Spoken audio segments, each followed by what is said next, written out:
Now, there are few people who understand the eruption of Mount St. Helens like those who reported on it 45 years ago. At the time, KGW had a dedicated reporter on the mountain. And if you've been watching this story this week, you've seen his face and heard his name, Boyd Levet. Well, joining us live from Central Oregon tonight is none other than Boyd Levet himself. Boyd, thanks for coming on the show. Good to be with you, Blair. Okay, Boyd, so first, tell us about your St. Helens assignment for KGW. What was that like? Well, it started with the first earthquake. And while many of us have known earthquakes through our lives, and it was only a 4.0 something like that, but it was an earthquake. And so we hopped in the car and drove up from Portland, a cameraman and I, in the snow, and interviewed a few people who were up there. There was a snowplow driver with his big blade on the front of his truck. And, you know, what do you ask people who are up there during a single earthquake? Well, he says the blade was bouncing, and so I could see it was an earthquake. And, you know, I mean, what was it like? It was several days of earthquakes, and the geologists started getting interested and concerned. And so it just billowed from there. I could go on, but in brief, we asked a forest ranger, is there anybody who lives up here? And they said, why? There's this guy right down at the bottom of this road in this little cabin, Harry Truman. So I believe we were the first to interview him. We drove right down with a microphone, and you did not even have to ask him a question. You just held it, and he told his story. As we've come to know Harry Truman through the years, he was very articulate. So what was he like? I mean, we've heard him in snippets of some of the stories you've been showing all week, but you talked with him several times. Well, again, he had many stories of his own that he told just living up there. He loved it there. He was well rooted at his cabin. He wouldn't leave it, as we know from history now. That lake, he loved it. He had boats on it.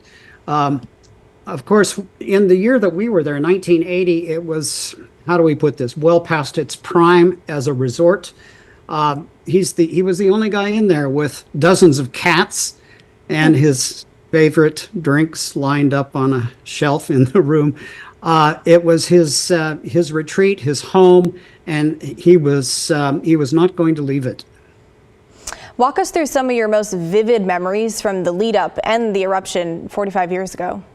Sure. With the lead up, that was an interesting story because the first eruption wasn't the big one. The first eruption popped a hole in the top of the mountain, and you saw black ash in some of your photography, Blair, and it was just a stark sort of pop, and then it would occasionally erupt some ash. And most of us who haven't seen a big eruption in our lifetime, most of us thought we'd seen it all, that was it, that it popped in the top. That's not the image of it there. That's later the big one. But the earlier images, it was just this black hole in the top. Of course, it progressed to the images you're seeing now, to the big eruption on May 18. And I was there and saw these photos with people stuck in the mud out in the middle of the river, seeing the bridges wiped away, with cars toppled over and homes gone. And the ash that came from this thing, of course, the wind was blowing to the east. Those towns to the east of the Cascades are the ones that got the brunt of all this initially, because that's where it went. But those early eruptions, again, before the big one, we thought that was it. And so we went up to the top of the mountain thinking, oh, all is well. We've seen it all. I wanted to snake a microphone down in to record it for the folks back home so that they could see it and hear it also. But the geologist was wary. We were standing right next to that black crater on the top, and he was looking over at the big lava dome that was forming, underneath, but on the side of the mountain, which eventually slid off. And in one of your reports, it was correctly stated that in the last 2,000 years, it's the biggest landslide on the face of the planet. So what did that do? It opened up the inside of the volcano to the outside with several thousand degrees or whatever it was difference in temperature, and it just blew up. Blair, I have to say to your audience that this isn't the only volcano in the Cascades that has behaved this way. those of us in Central Oregon know Broken Top. It blew to the side just like St. Helens did. And many of the others have done that too. Many of you have been to Crater Lake. It blew straight up, and that was the result. So many of these mountains are not dormant. They've just gone to sleep. And the issue is that most of us have never seen one do this, and that's because their eruptions are not really on the scale of a human lifespan. And so it's easy to forget what they can do. And this one was an incredible tragedy. Let's make sure we don't forget that, with 57 people perishing in it and many families disturbed from it. Completely. We do want to show another piece of video from May 6th, 1980, just 12 days before the eruption. And I understand that you were on top of the mountain. So tell us, what do you remember about that? Well, that is indeed us there. The geologist was with me. I'm in that crazy black hat. The wind is blowing like crazy. The helicopter pilot couldn't really stay there because we couldn't interview each other while we were up there.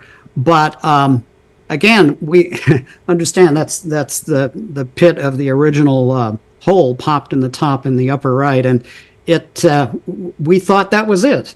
But it was not, I will admit, a very safe trip, but we got out of it just fine.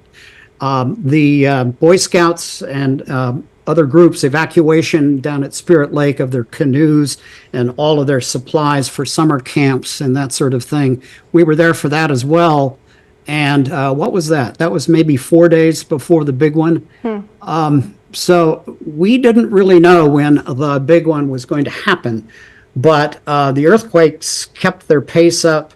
The authorities did a good job of trying to keep people from driving up the roads. But there are so many back roads in those mountains. Loggers know every single one of them. And it's very easy for people to get up in there. And sadly, that's where there was great loss of life. Well, Boyd Levet, former KGW reporter assigned to Mount St. Helens. Boyd, thanks so much for joining us tonight. Thank you, Blair.